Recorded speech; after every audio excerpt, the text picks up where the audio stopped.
It is a great feeling to win brilliant attacking games, where everything comes together, from the first to the last move. Unfortunately, this rarely happens in chess, and sometimes you find yourself in a difficult or bad position. Being able to fight back from such positions is one of the most important skills to learn.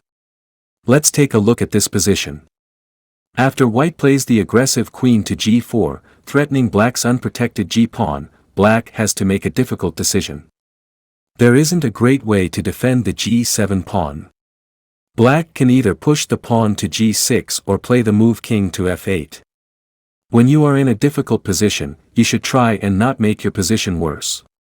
Moving the king to f8 and losing the right to castle seems like a bad choice, but let's consider black's other option, g6.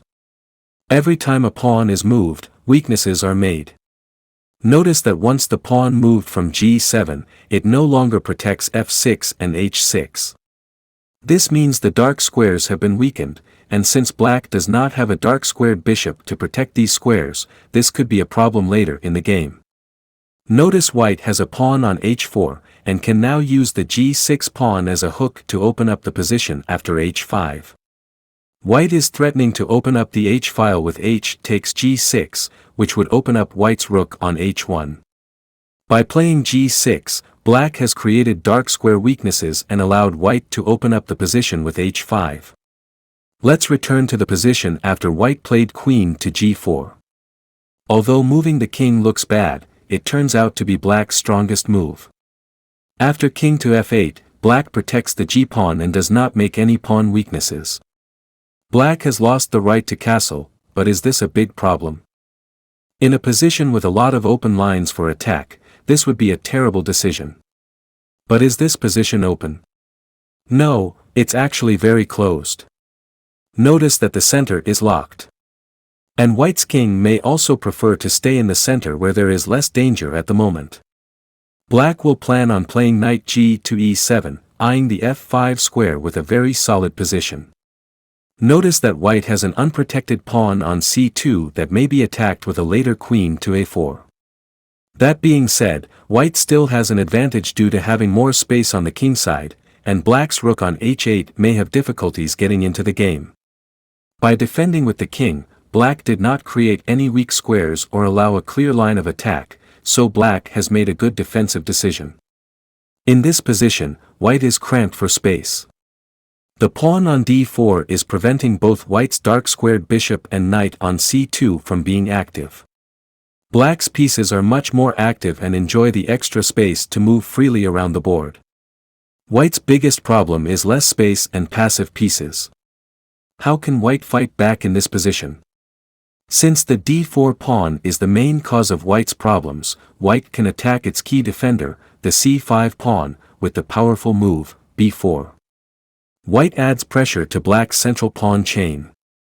If black captures the b4 pawn, with c takes b4, black's center is destroyed after knight f takes d4, regaining the pawn and opening up the powerful light-squared bishop on the long diagonal.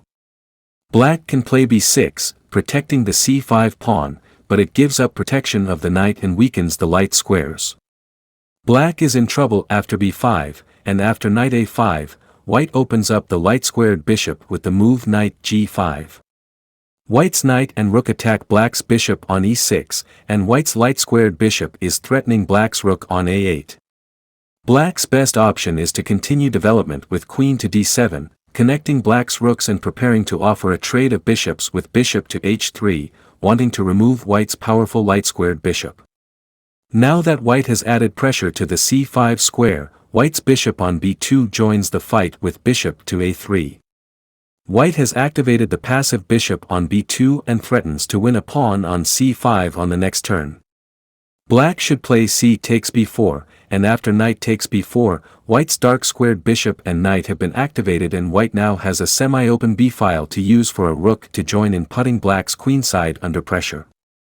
White's active strategy of fighting against black's space advantage in the center, and activating white's passive pieces, has greatly improved white's position.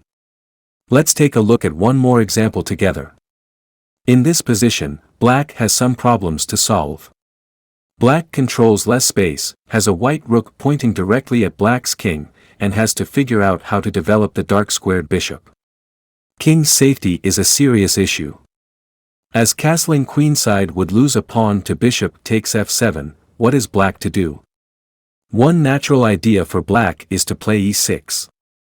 Opening up lines for the dark-squared bishop, and also preventing white's light-squared bishop from capturing f7.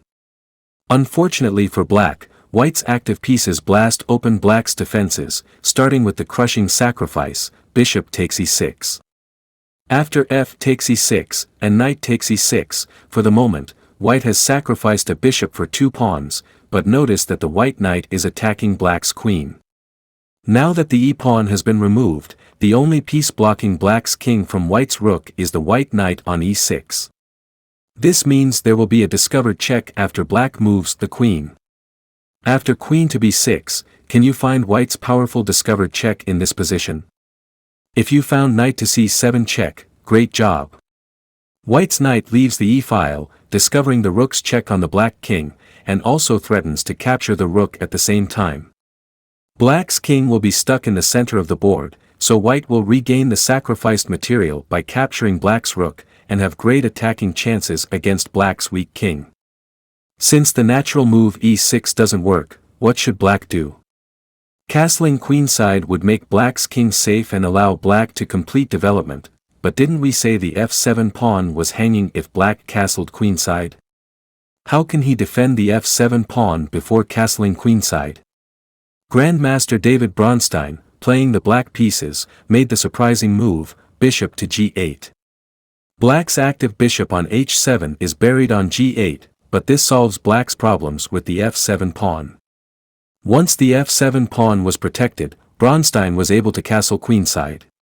Black solved the biggest problem in the position, king's safety, by playing the ugly-looking bishop g8 move. When you play difficult or bad positions, you have to be creative and decide if a move works or not. No matter how ugly it may look, play the move if it works. Now it's time to see if you can manage difficult positions.